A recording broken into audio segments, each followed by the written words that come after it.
You love your dog. Of course you do. Trust me, I have 3 dogs myself and I know they're family. But what if they're actually the reason why your home has been sitting on the market for so long? And they're also going to be the reason why you're losing tens of thousands of dollars on the sale of your house. There's major things that come with having a dog that can be major red flag for buyers, and it can be a tough pill to swallow. But I'm going to go over with you how you can put more in your pocket and what we can do to minimize these risks.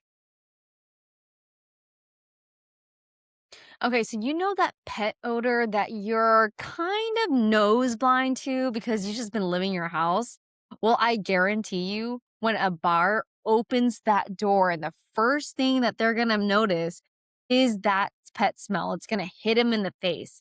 And the pet smell doesn't mean that there's just a smell in the house. It is basically telling the buyer, hey, this house is dirty. It could have potential damage. There are potential problems that they will have to maybe fix on in the future. So, smell is a huge, huge thing and it's going to be the biggest thing why your house hasn't sold yet. And I'm going to tell you just some of those things that we can fix that problem pretty fast. Okay, well, let's do the first thing. First things first, we got to get rid of the odor, right? And your house is like a sponge, it's like holding in all the dirt, the smells, everything. So, when we clean, we got to clean everything that is sticky, that's holding everything, the carpet mainly, fabric, curtains, your furniture. Before we do all of that, even if you clean your house, even you deep clean your house, if your pet is not clean, you will still have that odor. So give them a little furry, like the furry babies, a bath. And that's one of the first things if you do clean your house and you're realizing smells there is probably your pet. It's probably your baby. When it comes to cleaning the furniture and cleaning the carpet, you want to really get into there, right? You want to make sure that you're steaming everything. One of the things too as well. Sometimes if there's urine on the ground, it's one of those things you need something a little bit stronger, right? Do everything, open the windows to your house, air everything out, deep clean all the furniture, steam clean everything, the furniture, the carpet. Then after that, if you can, put some vinegar into a bottle and spray down the furniture. Hopefully that neutralizes the odor.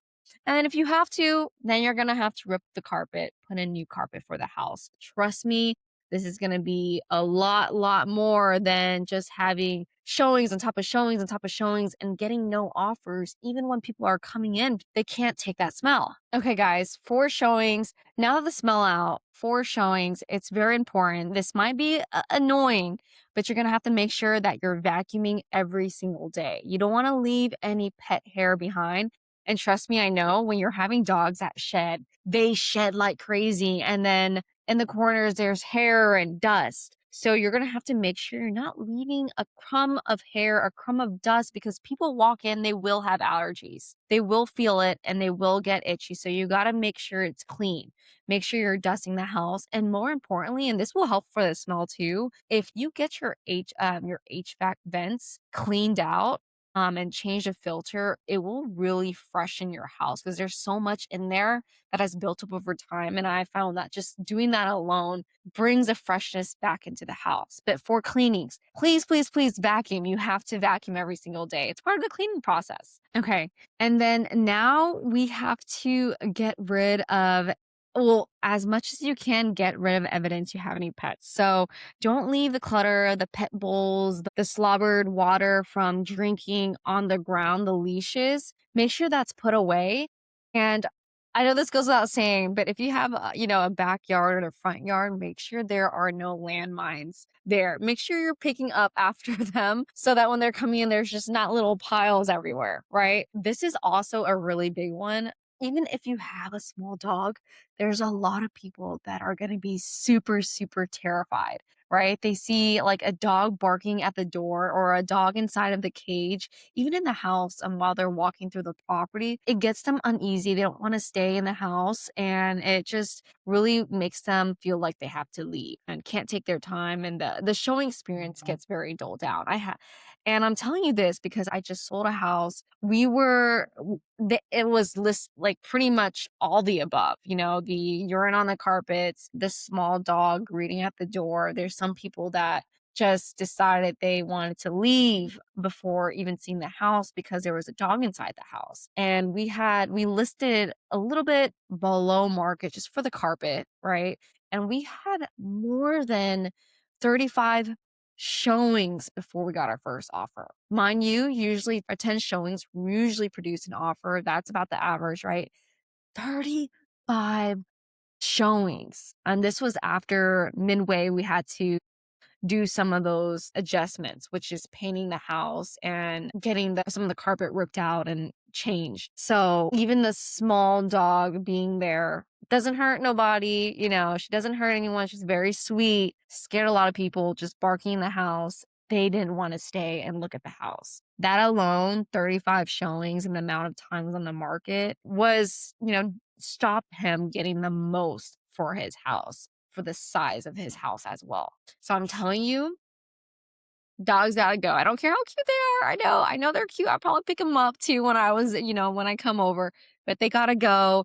The dog leashes, the bowls, the everything that's gotta go. Keep it clean, fresh, no urine. Make sure that if you're not potty trained, you're cleaning up right after. And these things will make the hugest difference when it comes to selling your house. Okay, so did you do the entire checklist, all of above? Now that you did everything, you cleaned your house, you cleaned your pet, you made sure none of the pet items are showing, you know where to take your dog whenever they're showing. I want you to do a little bit of homework before you put your home on the market. Get a friend, get a neighbor, neutral party that will give you the brutal, honest truth. Right? We call it the brutal, honest truth test. Right? You're gonna ask them to come to your house and do a walkthrough and give you their first impression, whether that's what it smells like when it comes into the house and walking the property. This is going to help you to see your house in the buyer's eyes. You're going to give your honest test. If they even get a waft of any pet smell, they are to tell you so you can fix it right away. Tell me how that went in the comments below. And remember, do not skip this test. So, getting a home ready when you have a dog can seem like a lot of work. And doing these extra steps and getting rid of any evidence of your precious family member can kind of seem unnecessary or cruel in some ways, but I mean, don't take it personally. Let's just think of it as a business strategic decision, and removing any reason that a buyer might say no to your house is just going to get your house sold quicker and for the best possible price. So these extra steps, trust me, they are worth it, and it's worth minimizing as many showings as possible instead of layering the process to 35, 40, 50 showings before getting offers on the table. Does not mean you love your pets any less, but it will get the job done and a successful sale that you absolutely deserve. So also, if you need any tips for your house specifically, I can do that brutal honesty test for you. Reach out to me, DM me anytime, and I'll talk to you later.